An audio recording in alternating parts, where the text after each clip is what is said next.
घनी अंधेरी गुफा के भीतर ठंडी हवा चल रही थी। दीवारों से पानी टपकने की आवाज गूंज रही थी। उसी डरावने माहौल में राजकुमारी सुहानी और कोमल आमने सामने खड़ी रहती है। राजकुमारी, मुझे मुझे बहुत डर लग रहा है। यह जगह ठीक ठीक नहीं लग रही है। हमें यहाँ से लौट चलना चाहिए। नहीं, तुम अब कभी भी यहाँ से बाहर नहीं जा सकती हो। राजकुमारी, आप ये क्या कर रही हो? मैं आपकी दासी हूँ। मैंने क्या गलती की है? गलती सिर्फ यही है कि तुमने मेरे प्रेम के बीच आने की कोशिश की। सुहानी क्रोध से कोमल की ओर एक अंगूठी बढ़ाती है। चलो, अब जल्दी से ये अंगूठी पहन लो। ये कैसी अंगूठी है राजकुमारी? मैंने कहा पहनो तो पहनो। अगर यहाँ से बाहर जाना चाहती हो तो जो मैं कहती हूँ वही करो। डर से कांपती कोमल धीरे धीरे वो अंगूठी पहन लेती है। तभी अचानक पूरी गुफा में तेज रोशनी फैल जाती है। हवा जोर से चलने लगती है और अगले ही पल कोमल चीखते हुए मोर के रूप में बदल जाती है।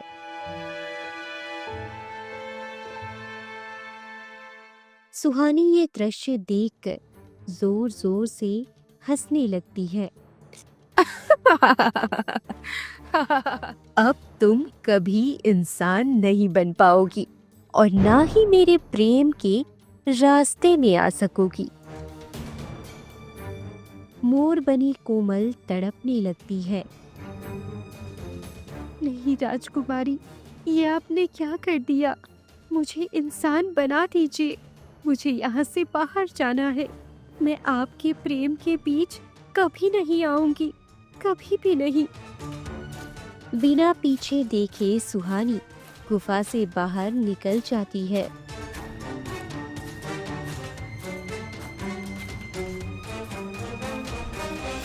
कोमल मोर के रूप में उसके पीछे पीछे बाहर जाने की कोशिश करती है। जैसे ही वो गुफा की सीमा पार करने लगती है, उसे जोर का झटका लगता है और वो दर्द से तड़पती हुई वापस गुफा के अंदर गिर पड़ती है। हे ईश्वर, ये क्या हो गया? मैं बाहर क्यों नहीं जा पा रही हूँ? कोमल फूट फूट कर रोने लगती है। उसकी आवाज पूरी गुफा में गूंजने लगती है। तभी गुफा के बाहर से एक बूढ़ी औरत की परछाई दिखाई देती है।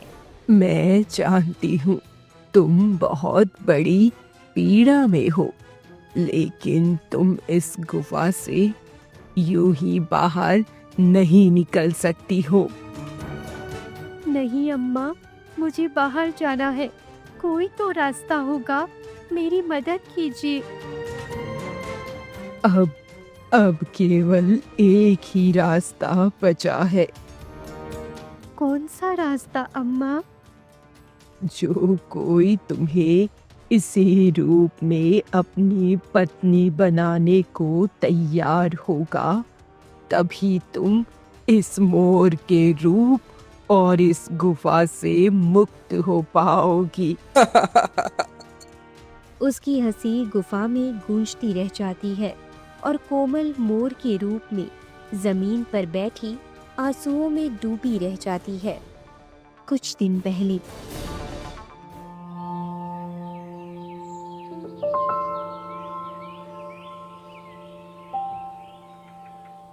शाम का वक्त था।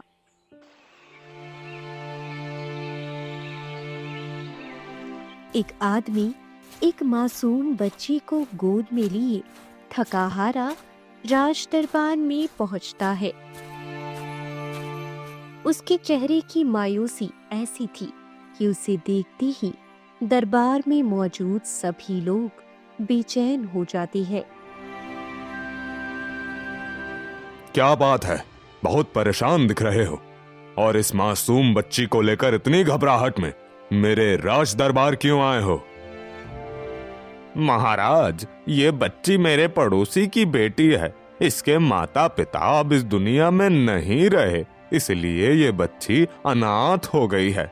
सोचा इसे आपके पास ले आऊं।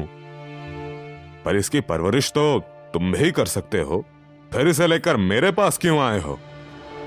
महाराज, मेरी पहले से ही 3 पुत्रियां हैं। अगर मैं इसकी भी जिम्मेदारी लूं तो मैं चारों का भार नहीं उठा पाऊंगा। और आप तो दुनिया को जानते ही हैं, अनाथ लड़की को अगर ऐसे छोड़ दिया जाए तो समाज उसे जीने नहीं देता। राजा कुछ पल उस बच्ची को देखते रहते हैं। उस मासूम के चेहरे पर डर और असहायता साफ दिखाई दे रही थी। ठीक है, आज से इस बच्ची की जिम्मेदारी मेरी होगी। राजा बच्ची को गोद में उठा लेते हैं और बच्ची को लेकर रानी के कक्ष में पहुंचते हैं।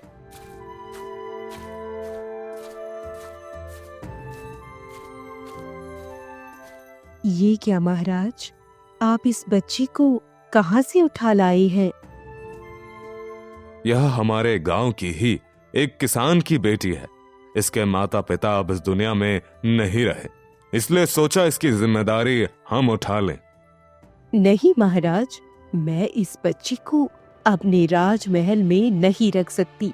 मेरी पहले से ही एक पुत्री है और अगर ये यहाँ रही तो मेरी बेटी के हक पर असर पड़ेगा। चिंता मत करो रानी, मैंने सब सोच समझकर फैसला लिया है। अगर हमने इसकी मदद नहीं की तो गांव वाले हमें निर्दयी समझेंगे, और अगर यह यहाँ रही भी तो इसे हम अपनी बेटी की दासी बनाकर रखेंगे। किसी को कुछ पता भी नहीं चलेगा और हमारी बेटी को एक आज्ञाकारी दासी मिल जाएगी। हाँ महाराज, ये तो आपने ठीक सोचा। हमारी बेटी को एक मुफ्त की दासी मिल ही जाएगी। बच्ची का नाम कोमल रखा जाता है और उसी दिन से उसका जीवन बदल जाता है। समय धीरे धीरे बीतता जाता है। देखते ही देखते 18 साल गुजर जाते हैं। कोमल दिन रात राजकुमारी सुहानी की सेवा करती है। एक इशारे पर अपनी जान देने को भी तैयार रहती है। फिर एक दिन राजकुमार दरबार में पहुंच जाता है। आओ राजकुमार, मैं तुम्हारी ही प्रतीक्षा कर रहा था। महाराज, जैसे कि मेरे पिताजी ने आपसे कहा था, मैं राजकुमारी से मिलने और विवाह की बात करने आया हूं। हाँ, क्यों नहीं, राजकुमारी अपने कक्ष में ही होंगी, तुम मुझसे मिल सकते हो। सैनिकों, राजकुमार को राजकुमारी के कक्ष में ले जाया जाए। फिर सैनिक राजकुमार सिकंदर को राजकुमारी के कक्ष में ले जाते हैं।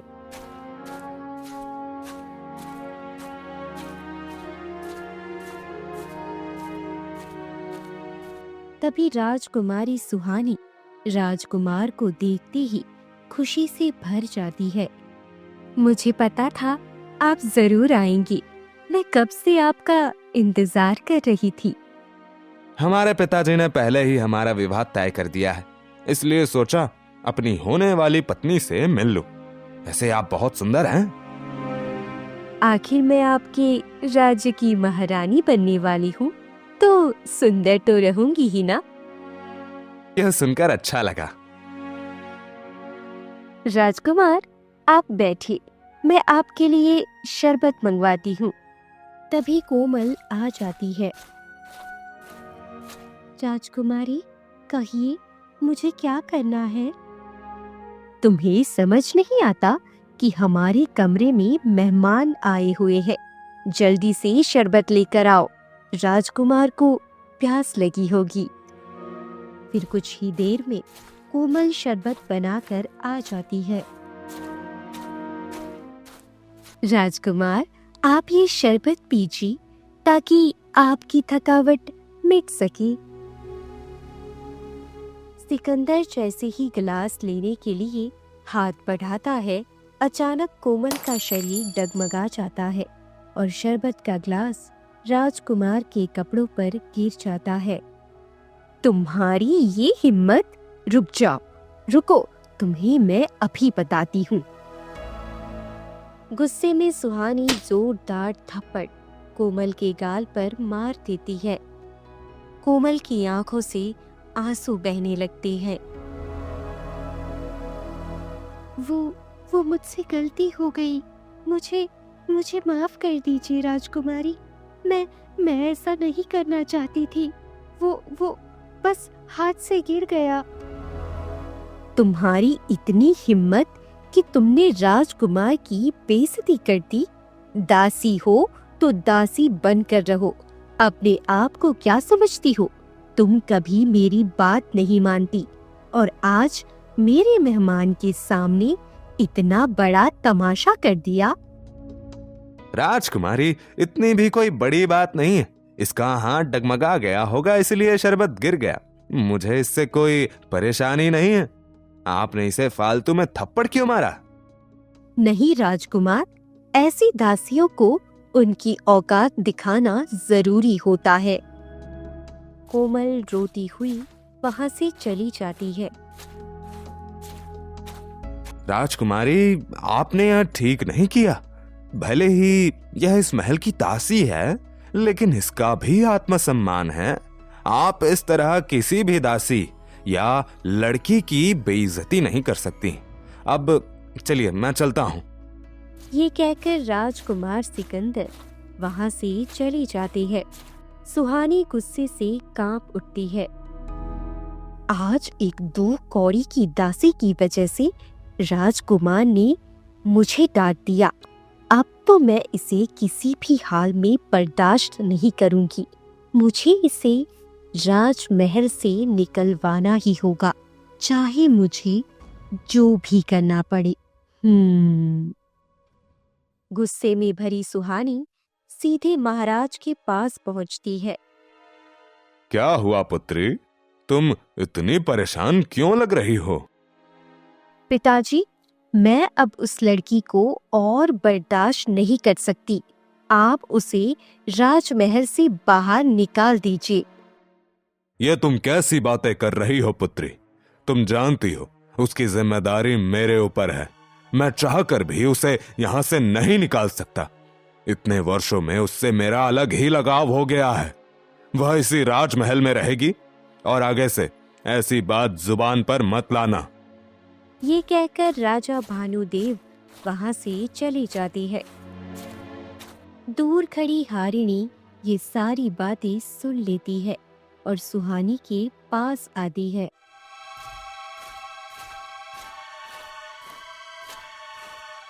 बेटी, अब इस लड़की को हमें राजमहल से निकालना ही होगा। तुम्हारे पिताजी के रहते हुए यह यहाँ से नहीं जाएगी। हाँ माँ, राजकुमार भी उसका ही पक्ष लेने लगे हैं। रुको, मेरी एक मित्र है जो घने वन में एक कुटिया में रहती है। वो तुम्हारी मदद कर सकती है। ठीक है माँ, समय निकालकर जरूर जाऊंगी। ये कहकर सुहानी अपने कक्ष में चली जाती है। दूर खड़ी कोमल ये सब सुन लेती है और कोमल फूट फूट कर रोने लगती है। उसके मन में सालों से दबा दर्द एक साथ उमड़ पड़ता है। लोग ठीक ही कहते हैं कि माँ बाप होना कितना जरूरी है। मैं इस महल की पूरे 18 वर्षों से जान लगाकर सेवा कर रही हूँ। महाराज ने मुझे रहने के लिए छत दी, लेकिन न मुझे बेटी का दर्जा मिला और न ही इस राज्य में मेरी कोई जगह। राजकुमारी और महारानी की दिन रात सेवा करने के बाद भी दोनों को मेरी कोई परवाह नहीं। माँ, पिताजी, आप दोनों मुझे छोड़कर क्यों चले गए? मुझे भी अपने साथ ले जाते। कोमल फूट फूट कर रोने लगती है और वहां से चली जाती है।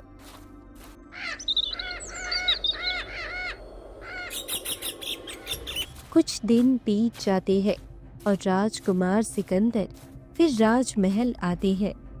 तभी उनकी नजर कोमल पर पड़ती है, जो महल का काम कर रही थी। इसके चेहरे पर कुछ अलग सा दर्द है। इतनी मासूमियत और इतना गहरा दुख मैंने किसी लड़की के चेहरे पर नहीं देखा। मुझे इससे बात करना चाहिए। राजकुमार, आप यहाँ? राजकुमारी तो अपने कक्ष में होगी। हाँ, मैं राजकुमारी से ही मिलने आया हूँ, लेकिन सोचा पहले तुमसे बात कर लूं। राजकुमारी तुम पर इतना गुस्सा करती हैं, क्या तुम्हें उससे कोई फर्क नहीं पड़ता? राजकुमार, मैं एक दासी हूँ, भला मुझे क्या फर्क पड़ेगा? आप राजकुमारी के पास जाइए। अगर उन्होंने देख लिया कि आप मुझसे बातें कर रहे हैं तो वह बेवजह मुझे फिर डांटेंगी।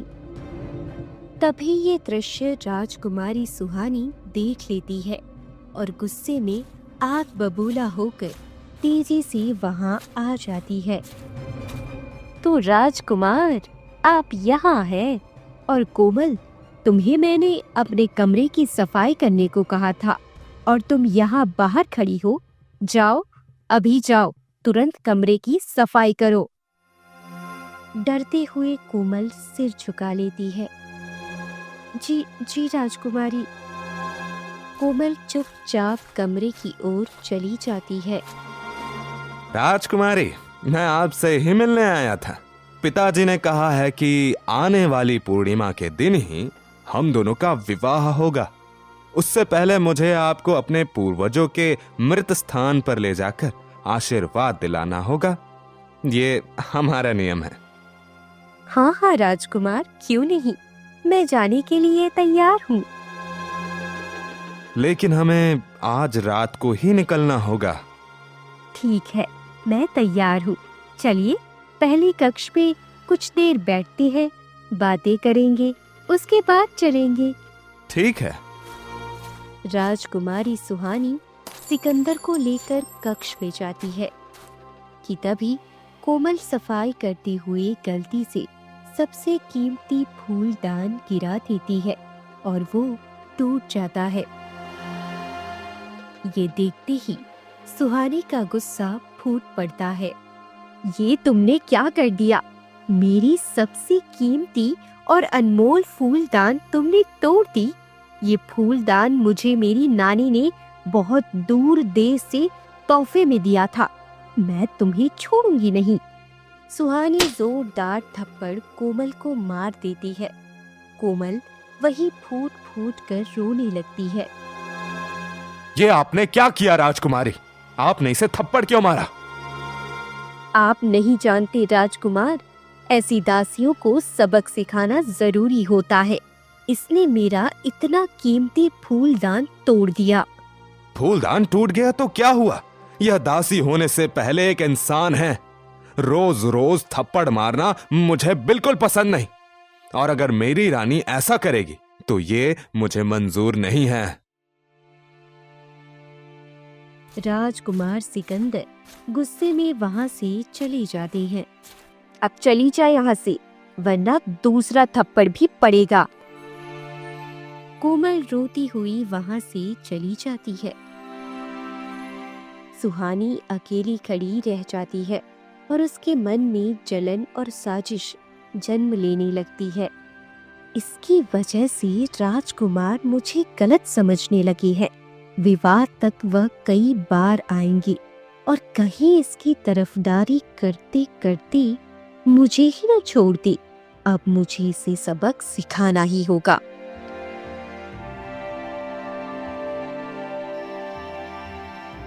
फिर रात को राजकुमारी सुहानी चलते चलते एक कुटिया में चली जाती है।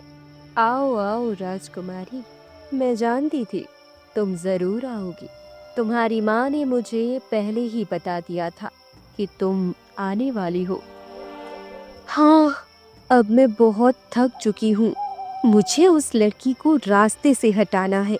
उसकी वजह से मेरा राजकुमार मुझसे दूर होता जा रहा है। हाँ, ठीक है, ये लो। ये अंगूठी ले जाओ और उस लड़की को पहना देना। फिर देखना वो ऐसा रूप धारण कर लेगी जिससे वो कभी बाहर नहीं आ सकेगी। फिर उसे इस जंगल के तालाब के पास बनी गुफा के अंदर कैद कर देना। वो हमेशा के लिए तुम्हारे रास्ते से हट जाएगी और किसी को कुछ पता भी नहीं चलेगा।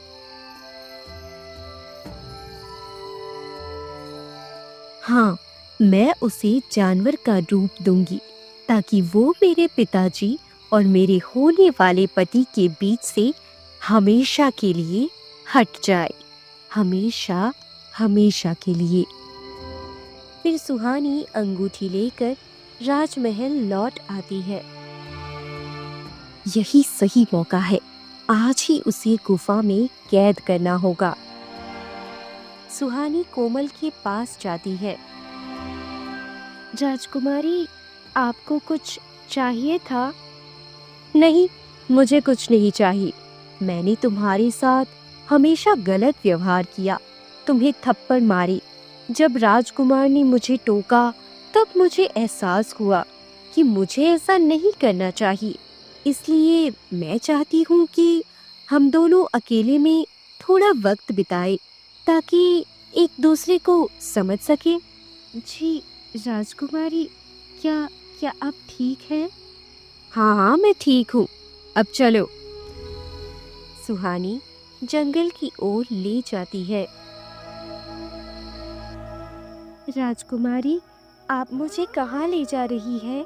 यह तो घना जंगल है। हाँ, यही पास में एक गुफा है।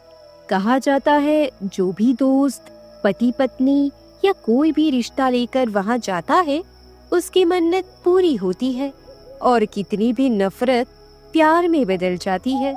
इसलिए मैं चाहती हूँ कि हम दोनों वहाँ जाए ताकि हमारे रिश्ते में भी प्यार आ सके और मैं तुम्हें अपनी बहन मान सकूं। इतने सालों तक तुमने मेरी सेवा की, लेकिन मैंने तुम्हें इंसान तक नहीं समझा। मुझे इसका बहुत अफसोस है। क्या सच में राजकुमारी? ठीक है, मैं आपके साथ चलने के लिए तैयार हूँ। कई घंटों के सफर के बाद दोनों गुफा के अंदर पहुँचती है, जहाँ चारों ओर घना अंधेरा होता है। राजकुमारी, मुझे बहुत डर लग रहा है। यह जगह ठीक नहीं लग रही है। हमें यहाँ से लौट चलना चाहिए। नहीं, तुम अब कभी भी यहाँ से बाहर नहीं जा सकती हो। राजकुमारी, आप ये क्या कर रही हो? मैं आपकी दासी हूँ। मैंने क्या गलती की है? गलती सिर्फ यही है कि तुमने मेरे प्रेम के बीच आने की कोशिश की। सुहानी क्रोध से कोमल की ओर एक अंगूठी बढ़ाती है। चलो, अब जल्दी से ये अंगूठी पहन लो। ये कैसी अंगूठी है राजकुमारी? मैंने कहा पहनो तो पहनो। अगर यहाँ से बाहर जाना चाहती हो तो जो मैं कहती हूँ वही करो। डर से कांपती कोमल धीरे धीरे वो अंगूठी पहन लेती है। तभी अचानक पूरी गुफा में तेज रोशनी फैल जाती है। हवा जोर से चलने लगती है और अगले ही पल कोमल चीखते हुए मोर के रूप में बदल जाती है।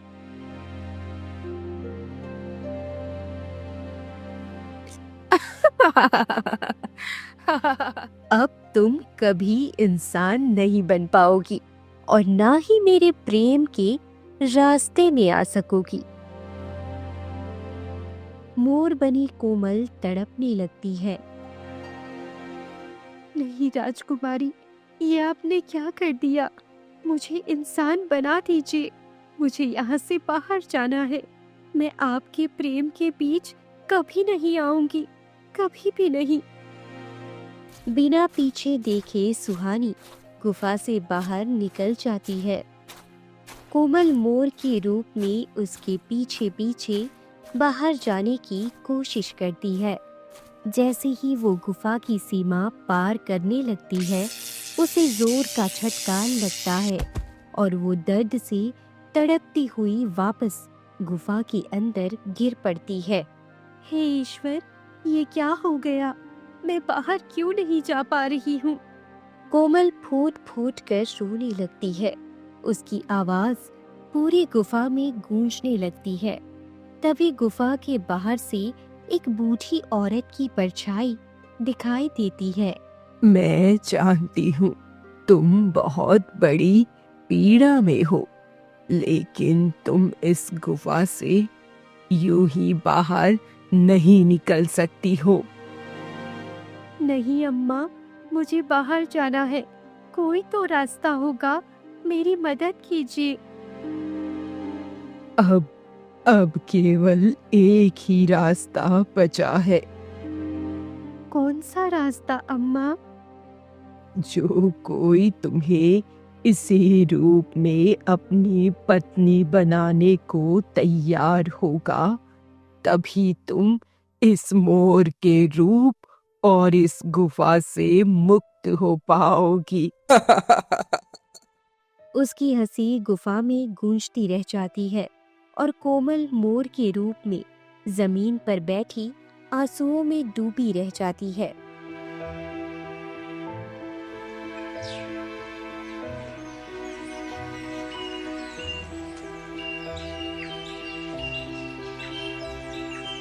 अगली सुबह राजा भानुदेव महल में भ्रमण करते हैं। अजीब बात है, सुबह से पूरा महल घूम लिया लेकिन कोमल कहीं दिखाई नहीं दी। रोज इसी समय पर वो मुझसे मिलने आती थी। आखिर वो कहाँ जा सकती है? ये सोचते हुए भानुदेव परेशान हालत में सुहानी के कक्ष की ओर जाते हैं।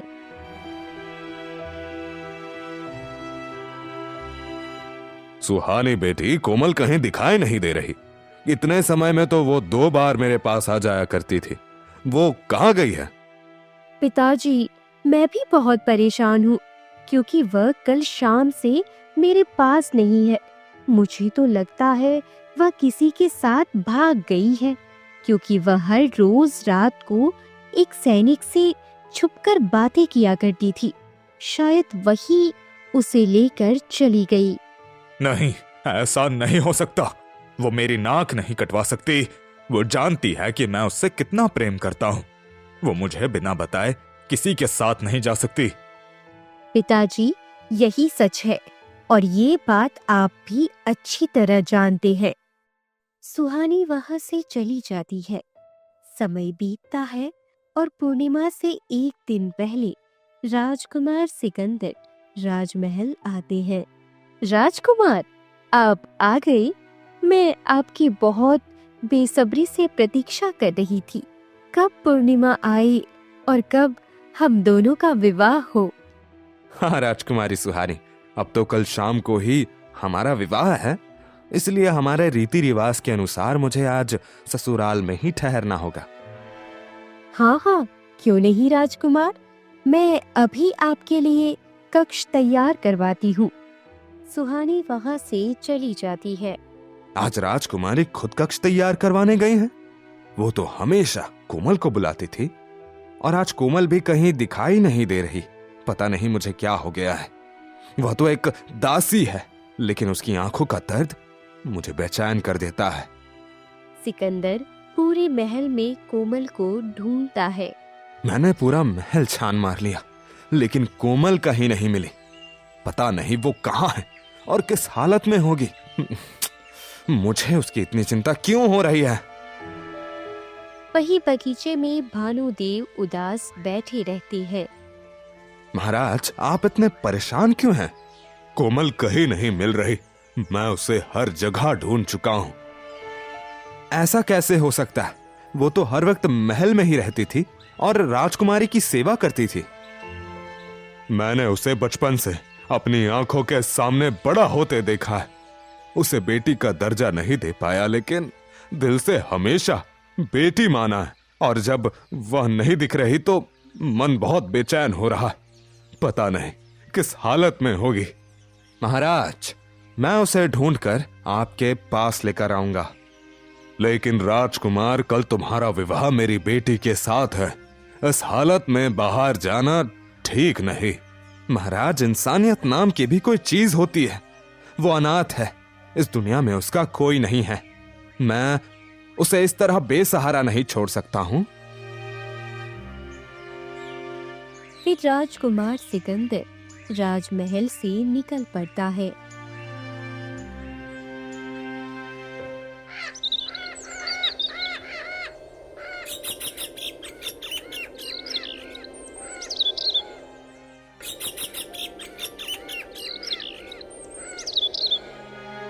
और कई दिन की तलाश के बाद एक गुफा के पास पहुंचता है, जहां से रहस्यमयी सन्नाटा और मोर की करुण आवाज गूंज रही थी।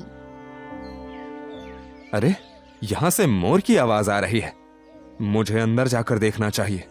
सिकंदर तलवार संभालता है और सावधानी से गुफा के अंदर प्रवेश करता है। गुफा के भीतर अंधेरा है, लेकिन थोड़ी दूर पर उसे एक मोर दिखाई देती है। हाँ? तुम कौन हो और इस तरह रो क्यों रहे हो? तभी मोर की आंखों में आंसू बह रहे थे। राजकुमार, मुझे मुझे बचा लीजिए। मुझे इस अंगूठी से बहुत तकलीफ हो रही है। मैं इस गुफा से बाहर नहीं जा पा रही हूँ। मुझे बाहर निकालिए, मुझे बाहर निकालिए। इतना कहते ही कोमल फूट फूट कर रोने लगती है। उसकी आवाज गुफा में गूंज उठती है। तुम क्या बोल रहे हो? मुझे कुछ समझ नहीं आ रहा। एक काम करो, तुम मेरे साथ चलो। सिकंदर कोमल की ओर हाथ बढ़ाता है। जैसे ही दोनों गुफा के मुहाने तक पहुंचते हैं, कोमल अचानक कांपती है और दूर जाकर फिर से गुफा के अंदर गिर पड़ती है। अरे, ये क्या? मैं तो इस गुफा से बाहर आ गया, लेकिन ये बाहर क्यों नहीं आ पा रहा है? सिकंदर दोबारा कोमल को उठाकर बाहर निकालने की कोशिश करता है। जैसे ही दोनों गुफा के मुहाने तक पहुंचते हैं, कोमल अचानक कांपती है और दूर जाकर फिर से गुफा के अंदर गिर पड़ती है। कोमल गुफा की सीमा पार नहीं कर पाती। थक कर सिकंदर वहीं बैठ जाता है। उसका चेहरा चिंता से भर जाता है। हे ईश्वर, ये क्या हो रहा है? मैं इस मोर को इस गुफा से बाहर क्यों नहीं निकाल पा रहा? आखिर इसका क्या रहस्य है, जबकि मैं इस गुफा के अंदर भी गया और बाहर भी आ गया। तभी पीछे से किसी की आने की आहट होती है। तुम इसे कभी इस गुफा से बाहर नहीं निकाल पाओगे। ऐसा क्यों आखिर? इस मोर की क्या गलती है? यह तो अंदर तड़प रहा है, रो रहा है। ऐसा लग रहा है जैसे मानो किसी ने इसे कैद कर लिया हो। हाँ, इसे एक काली विद्या में बांधा गया है, जिससे इसे मुक्त करना आसान नहीं है। इसे इस काले जादू से मुक्त करो, लेकिन तुम्हें उससे विवाह करने का वचन देना होगा और वो अंगूठी निकालना होगा। ये कैसी बातें कर रही हैं अम्मा? भला मैं एक मोर से कैसे विवाह कर सकता हूँ? इसके सिवा कोई और रास्ता नहीं है। बूढ़ी औरत अंधेरे में खो जाती है। सिकंदर गहरी चिंता में डूब जाता है। पता नहीं तुम कौन हो और इस मोर के रूप में कैसे आ गई, लेकिन मैं एक मोर से विवाह कैसे कर सकता हूँ? नहीं राजकुमार, मैं आपसे विवाह नहीं करना चाहती। मुझे बस इस रूप से आजाद कर दीजिए। ठीक है, अगर तुम्हारा कष्ट दूर करने के लिए मुझे तुमसे विवाह भी करना पड़े तो मैं उसके लिए तैयार हूं, क्योंकि मैं किसी को यूं मरते हुए नहीं देख सकता। मेरे क्षत्रिय धर्म में सिखाया गया है कि चाहे जानवर हो या इंसान, प्राण सबके अनमोल होते हैं। इसलिए मैं तुम्हारे प्राणों की रक्षा करूंगा और तुमसे विवाह करने के लिए भी तैयार हूं। सिकंदर मोर के पंजे से अंगूठी निकालता है। तभी तेज रोशनी फैलती है और मोर कोमल के रूप में बदल जाती है। ये क्या? तुम मोर के रूप में कैसे बदल गई थी? कोमल सारी सच्चाई बता देती है। सिकंदर के पैरों तले जमीन खिसक जाती है। राजकुमारी इतनी कैसे गिर सकती है? मैंने कभी नहीं सोचा था। मैंने सोचा था मेरी होने वाली पत्नी दयालु होगी, सबकी मदद करेगी, लेकिन उसने अपनी ही दासी के साथ इतना घिनौना काम किया है। तुम बचपन से उसके साथ रही हो, फिर भी वो ऐसा कैसे कर सकती है? तुम चलो मेरे साथ। नहीं राजकुमार, मैं नहीं जाना चाहती। अगर मैं महल गई तो महाराज क्रोधित होंगे और राजकुमारी सुहानी को डांटेंगे। फिर वो मेरे साथ और गलत व्यवहार करेगी। नहीं, तुम्हारे साथ बहुत अन्याय हुआ है। तुम्हें न्याय मिलेगा और मैं तुम्हें न्याय दिलाऊंगा। सिकंदर कोमल का हाथ पकड़ लेता है।